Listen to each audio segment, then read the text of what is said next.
Ngasisu pudona lakchari Inspector Tayai Chamaga Humpumari Shubatangka Sandok Chariba Thoromasi Wakalna Sagat Chaba Wari Housing Hingliba Madi Lake Hidraba Kanagumba Amataga Mari Lenizadi Masidal Hakpo Wakat Aikuna Logzabungam Jaro Asumna Check Tobumatam the Faraba Araba Prem Amadi Ningtho Police Station the Puruki Amadi Makoibu Wahanglami Aming Leba Minimasa Kangba Minister Magi Machani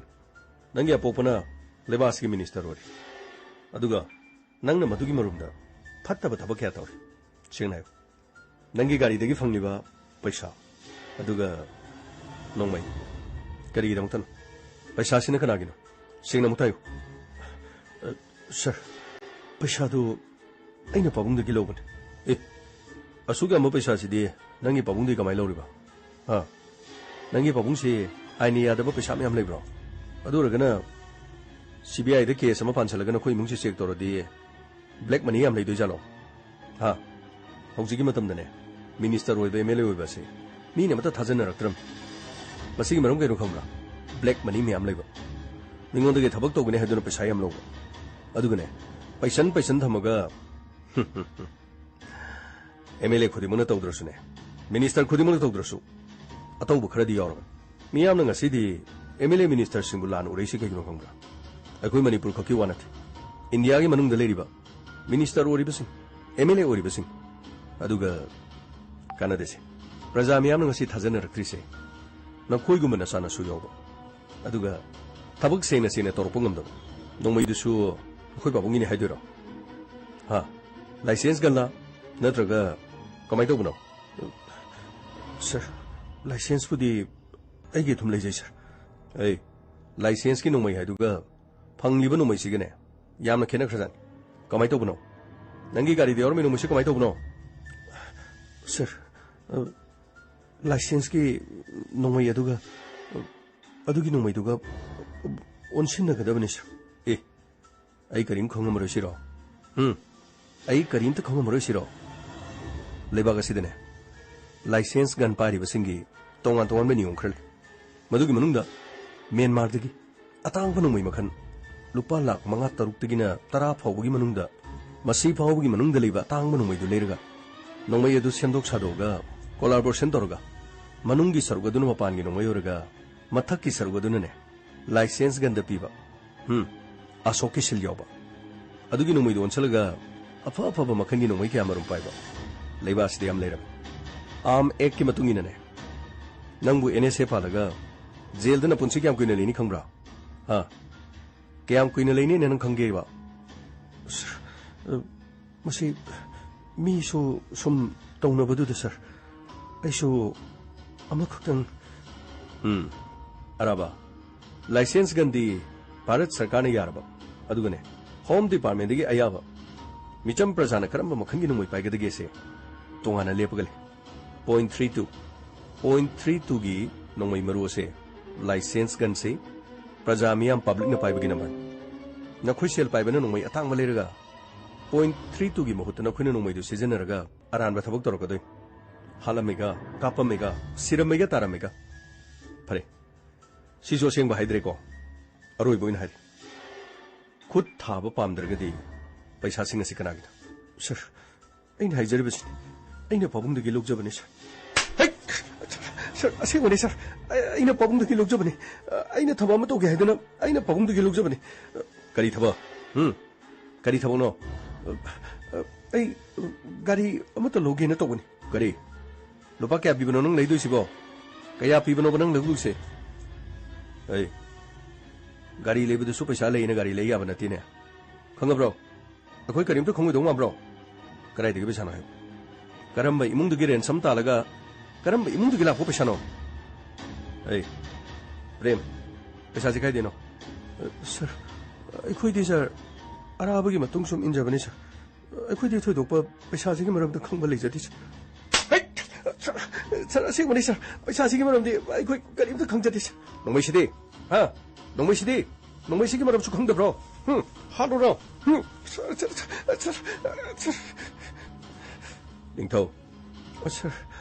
ai su paisa sigi maram di khang da di sir arabana dum putu putu ga akhoi dum ngau dum koi din sa dan lei jabni sir akhoi kanam ta digi rensam tan ba leite sir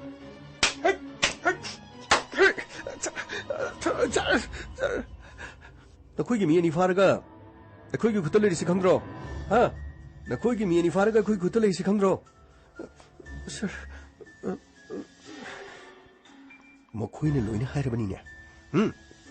नखोई ने school की principal Madgi पैसा रेंसम तानबा अदुगा इमुंग अदुदगी मचानु पाफागनी हदुन के हलुबदगी नखोई की मियानी सोखोई की खुतले हैबसे नखोई खंगदिने हाँ मदुगी मतुंगदगी नखोई की खुंगुली रेबिन मदुगी मतुंगदगी नखोई कदाइदे चटकी कदाइदे लेके से कोई थीथिरु मतुंगदा नखोई की खुंगुल लिरु मतुंगदा नखोई फारिबे अमत लेमना थारा एनएसए फालगने नपुंची चुपुदु जेल लेने बहनगदर नोई नरिन याम कलेने नत्रो नरिन याम नकलेबा पैसा सिंग अमदि नोमैसिगी मरमदा करिमदा हायरो हायबा नत्रो फै फै नखोई यो कमै सर कांगबु सिंग असि मफम असिदा लेबगी थौगल तो फगनी सर आइगे हौनु बिदि तौरगे सर अदुगने पैसा सिंग असि कदाइदिगिनो नोंमै असि कनादगी लौ मचिन सेंद्रिबो फाव फुगदब फगनी सर आई होना जरगे सर आई मपान लेगे फगनी सर आई कोई होना जरगे सर नुंगाइरेदा करी आइने नखोई चेक तौबदबो आइने वा ngang आइगी मरोंदु करी तौए जोकर माले हाइबगो अदु ngasiदी जोकरना फुबसे जोकरना फुबसे नुंगाइब्रे यंगबा तारेनेको hey akhoi du थारकनो akhoi du थारदिने अफबोर आइने हारिबस ngahki matungda aigi pabung soidina lani aigi pabung lakko matamadudadine nakhoi kari tawiyong nakhoi mo mafum masidagi lapna langhan gadoribin aise kanano khambro aise araba ne minister thaubugi machanapa aine kari tawbunga me aido soidin urkani aingoda khut thagena khalkano krino ne mana tawbusibo नोंमै नखोइना पाइरे अखोइगी police station दा लाए आइना मंगोंदा तौगदब दब तो माना ओइनिंगोंदा तौरेने सिबु क्रीनो तौबुसिबो हुजिकी मतमसिबु क्रीनोबा फावबो असाय अस करे नुंगाइरे दगो आइगी खुछि खरा मरेंग चटपगा आइना खरा फुनिंगबगो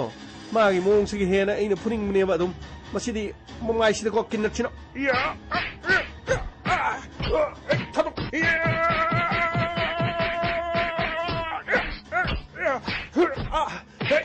कुतारकनो कुतारदबा चिनुवाइब्रा hey nangsu ni kri no prem ha ya de sir hey ningjo hey kri sir ai di karim ta hai jada bane sir hai ba mo da fuda da hai da ba ngo da fuda sibu kari no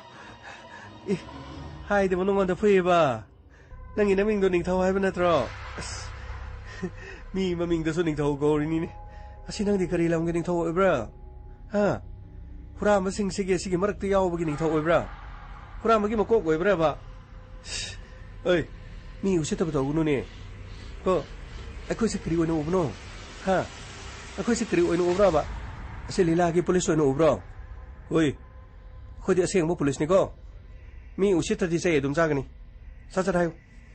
to khoi di farak ko paisa se ko kana da gi lo no kana gi mung di lo ko no ba hai kyo ai khoi di khang de paisa che ara ba gi paisa ni ai khoi ni ga sai su sar da hai je kre da no khoi sin na chen nam na thik do ri ne sidi ya roi do ri asidi khara phu bu ta ba ni ko pisa oi pisa lakyo ne nang su lakyo ne kri no nang su phu ba yaw bu khara phatro kri no nong na nong mai di hena wang ba kri da ba du to ba jokar hai bu nang su khara tar lo da na kha angai ai ding ha asai di ma akhoi su phu ba ya au gi ngai ri ai bu ma akhoi na jo okar ma le ka hai bu do ya si no ngai bra si no o ngai bra ha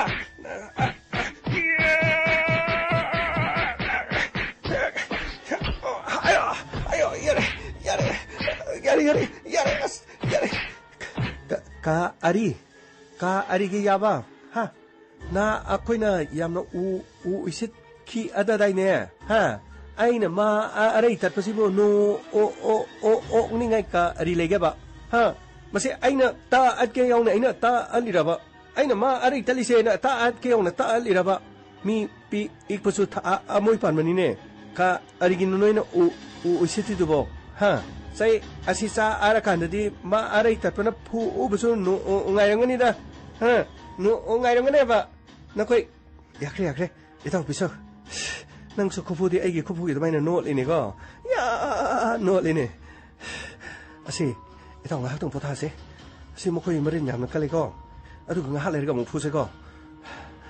sir minister la ko mali sir laksunura ni macano pa para di student lagan macano pa padring ide no mo tama pumsta kari wat kin halak kin nasama sa kita ngai phada bler kandan masimi oi bagilisan inspector amto sangjar ke sir sangcham biro sir inspector thong ni kai jaba thoba haidun sanu pasi ibona bhajan biro mal lana ikai mto logo leki ko sanu pasi khara ngausin nara adubu khara leiraga pharak kadra idina ai sungang basi nganglaga ngangna sanaba ngamdadan leiraban adubu ibungona matam chana phajalamba aduga makoibu warak watem ba tawbiba masidigi hena phaba leitre adu aibu isa sibu pukhibi yardra sir wafum sibu kari tawba yogi aini sanu papu basi yaru dubugi maram si kari atopa sir waru bibiyade adongi sana tori tabok sidi yamna aranban chumna gi lambi de khoina mo khoibu check tobu matam do khamu yadi habagi phaba sunati mahaki gari dugi manungda masing yamna ba paisa yarum aduga nongmai amaso yarum ibo adudi magi license gan duram gani sir waru bibiyade license gan karino aduga license gan natabana karino masi punumoksi akhoi khongjai sir lerami basidi license gan nati tonga ba arm and ammunition gi ek ki matungina NSA palaga jail da laibi yai habasidi sir ne hena khambirung ni khalisa chumi adu ibong samai to rusini masi aishu bahut kanak salak pune karini mayam mangda masi khongoi na basi aingo da yamna bahut effect to doriba adu yaragadi waro bibdi adi ko aise soiba ngamba lalasu nang he nungai tra sai ado mayam gi karino ai mating pang ber keno pangam adu gana koi gi asigi makarom thang gi nakoi gi personal singi gari thamamse masi mathak som thani thinu na koptre masi masu ai na kup na ba ai hona jaraki yaragadi ai chano padu ai langa sida puja khirge ni bo sir madugi dum toredi akoi gu mapi ain gi matungi na sar na makoi gu soidina makki court the bell makoi gi lokthong na bhona bi adugu sir akoi na makoi phari besidi ransom tan aduga mi gi machano pabu kidnap tong na bhona ba madugi mastermind arabana aduga sir thongdo sida akoi na mahapu pharak ni basi ire na pharak na imung amada makoi na ransom tan badagi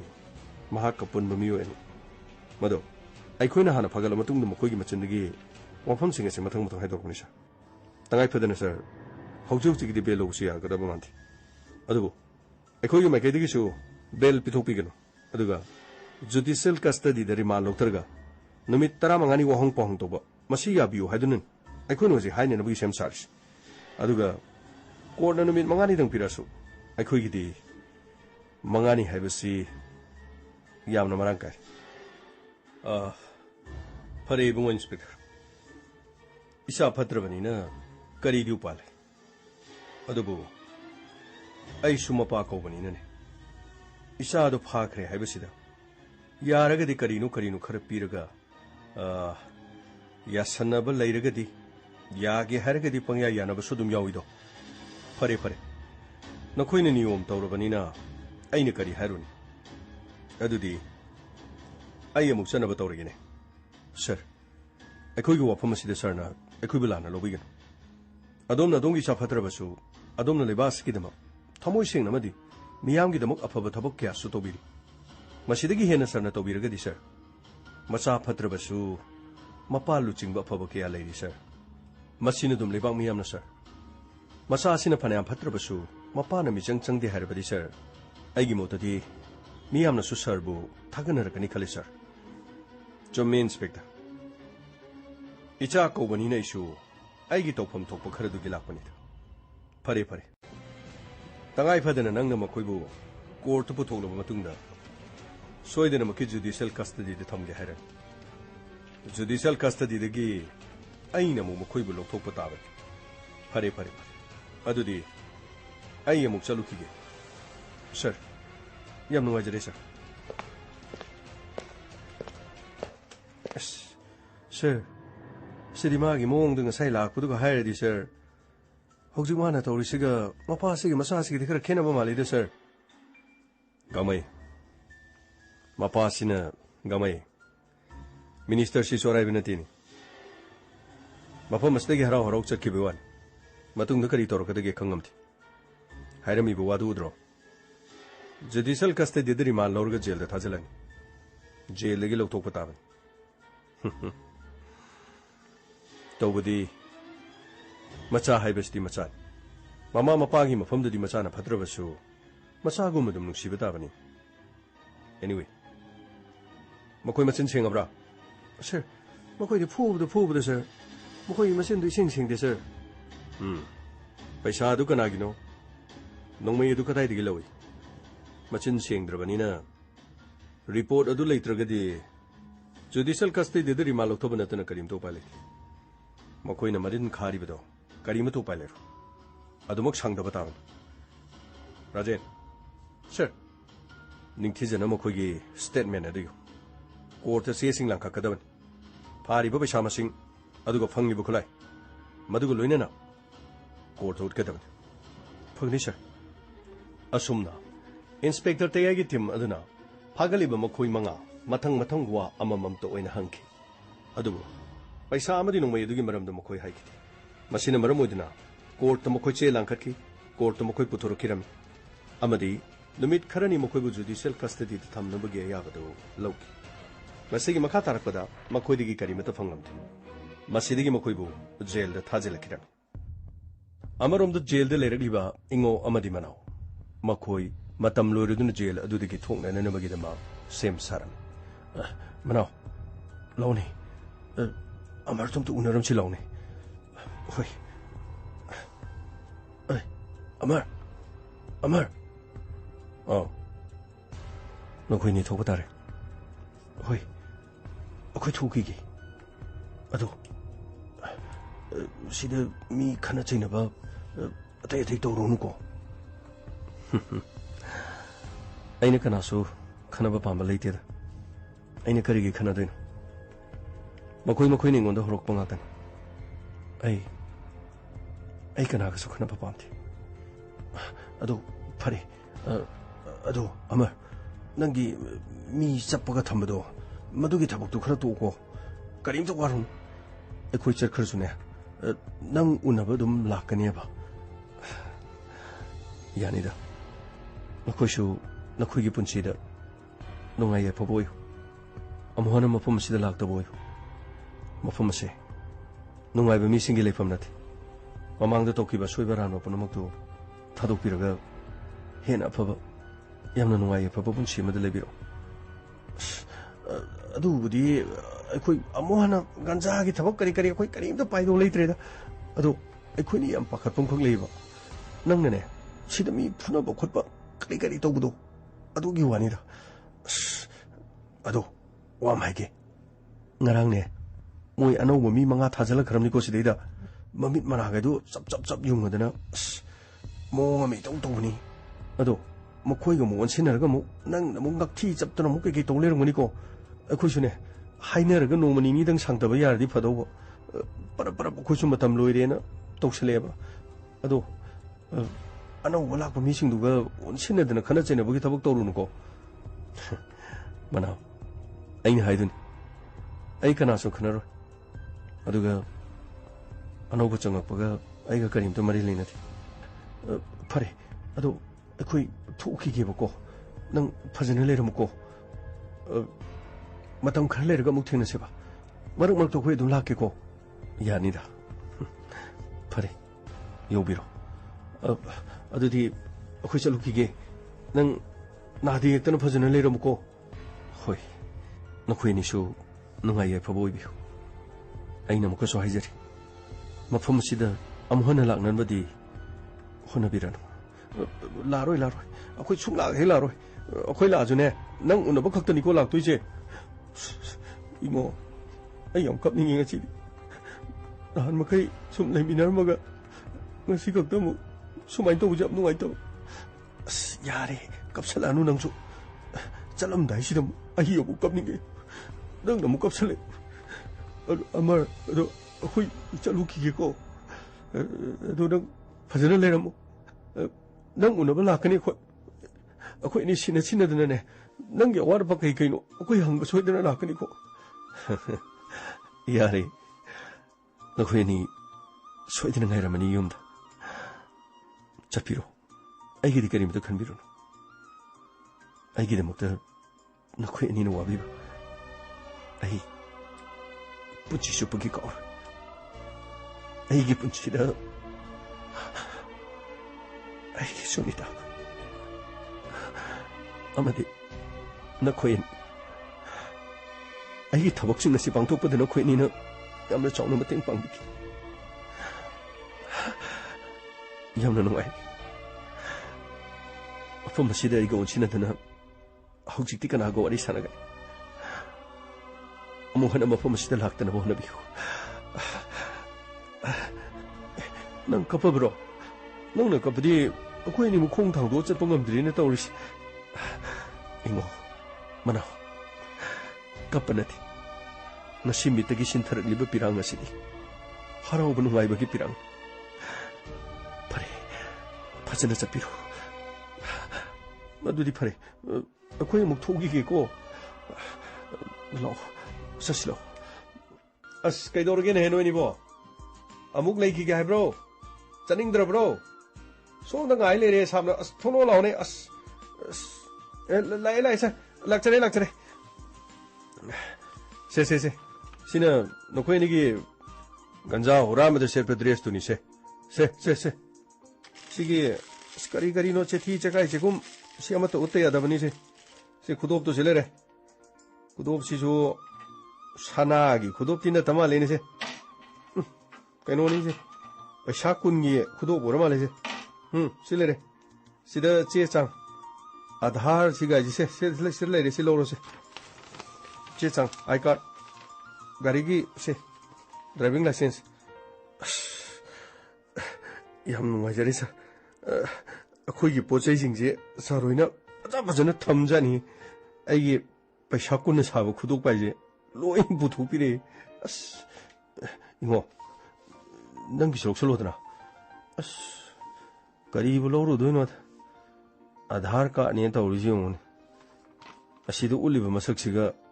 अईगी सक्सिगा मानद्रब हापलेन the ताब ममीदो मानमने अदुगी वादी करिम खलुनुदा मसक फजा फजाब मीजेको मणिपुर की film star मसक फजा फजाब लेबदो मखोइजो आधार की photo कापदुदिको हापलेन the ताब ममीदो दुमाइन ममाइदो तोंथोगा सोना तो तोंथो lion तायन अदुगी करिम खलुनु कइनो इस नखोई निजे नो एने को ngasi de yam no ene ado noi party mu dile hore na thwai bu ngai bro noi bo sargopi khanom ta hijegi khare yingchen biu go khare wa ga ngangandre saroi na khare yingchen bidradi akhoi ni chumu cha thobani ne sir kari tor ko do no khangde sir kari to waro no dogi akhoi leri sidi अखोई सिद लेरिजे मखोई बु ngak सेलिबनी अदो नखोई निसु सिददी अमहना लानु ने अमु गंजा ला loner खोतर मुक संग थिद्रो अस काय देनो दा सर अमु खन ग संग प याम फम नते दा 숙장 핵장자로이다. 시대기디 시대기디 주 숨번이 강대 삼 깎번이 강대 앙암 아레이바 타복 도로동 낭디 만나오 낭디 까리 사라이쇼 까리노 시대디 아팡바 아마 달리엠나 타로이동 지금 타복시 숏갓다 페사 딴먹이 타복시 쏙pat 받드레고 아이 어째 같더네 아이 닝가 먹더잔 아이 델라북도 부키도 똑투오가 nga 욕드는 레이저러면서네 파잖아 아이 팜두다 이뚜 이자 부러가 파잖아 부키도 격고이부도 뽕 하와이 어와타비 우모로 모두 타타드는 누아이는 레이저럼동 까다이 여기 마시네 홍도록드나 간자라 노르면에 이 야오루부도 되게 망따 이버니 떠오리지 아도 시대기디 좀더 하오 빈창 사루라니네고 샤라두기 하이루디 시대이다 싹 프라 라오버가 마탁다 하와이도 해질라가 콧두는 싹 놓고나부 하나보다 이싱 만ung도 홈마가 nga 파바도 nga이 마두기 칼로르디 샤 하우기더라버니다고 시대기디 사강 오이라서 까리 오이라서 ngakshang ngang 모로가 딜로가 메라가 마히 그라 로르가 싹도 뚫어가 놓고라가 고 하우도 파자네 또 놓고저로게 살 너희니들 노래봐 그만 떠래 sir 로저리 sir yamna fare ado mafam asida leminering da ngana sanakhiba aduga ekhogi maikadigi soira kari penda bale rasu ko orobu yade sidagi di afaba kongthang ma thangna bohna bi aduga ganja amhona ganja gi thabok di tawdabana phabrana khale sir akhoi suktok jaroi sir aduga sir dilip wafam amtangdi sir da hayo karino sir akhoi amar se sir mabu khajik di ingsen biu sir madi yamna lanja da bani sir aduga sir mabu khajik tang di ingsen biu ko sir mana akhoi na sida lady si jail sida lady ba mibu ona na magi nati makoi na tawja kiba marala dugi matungina makoi gi miya tabanu mito adu pawgudi khoi na makoi bu ngak sele adugana jail sida lady ngi manung da su akhoi na counseling kya tawri dana mi hat pa phatte phatta ba thabuk to ba phatte nomai la lon ba phatte masi kaktana de tongan ba crime sing rape sing amukhana siguma thabuk si tawdana na magi makoi gi punchi da chumba mo lak na magi da mokta su counseling tawri ni dana adu nakoi ni de so khoi na takki ba khotki ba kya le haujibu nakoi hanagi thabuk tu da lakki khanbran sir adubudi lakchararoi da sir pare tekta kaidana nungai ga phana le phani sir adudi sir akhoi thokcharu khige sir gopi get phoboti do phani sir lo sasilo asumna makoi ani thindo kiram masigi matungda gopi amohna changki sir kre gopi sir mafam sida no bu manga chang buda sir paisa amadi nomai ga loine na phaba adubu makoi gi case loidri judicial custody da matam khar leibu yuan makoi gi mathak trial sathagini sir adu makoi ji kamai dobu jan sir makoi paisa ga kono na phai hai paisa du machin singde mapa du minister thoba lebak sigi forest ki minister oide aduga paisa si mapa gi hai amarum da nomai shi yori license pu di leirasu phari bu nomai du di license ki su to bu nomai du nati sir adu di makoi se afaba mi di kya oido man de ba sir gopi madu ekhoi gi di thong nati adubu civil police ki maming lerabi inspector tege engon do call torami soidena makki mahana chuma khadi butor kani khale sir mapana minister oibanina case asibu achumba laktringe de judicial custody de lebagi matam chen thokraga bail da mu thokradi sir gopi ekhoi gi angama thakta kari toge du yengsi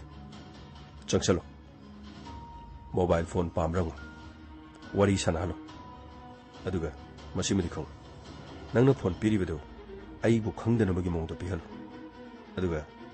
makoina wari sanariba phone do surveillance ta thamaga kana ga paw phone hai hebedo khangnaba aduga masigi paw punumangna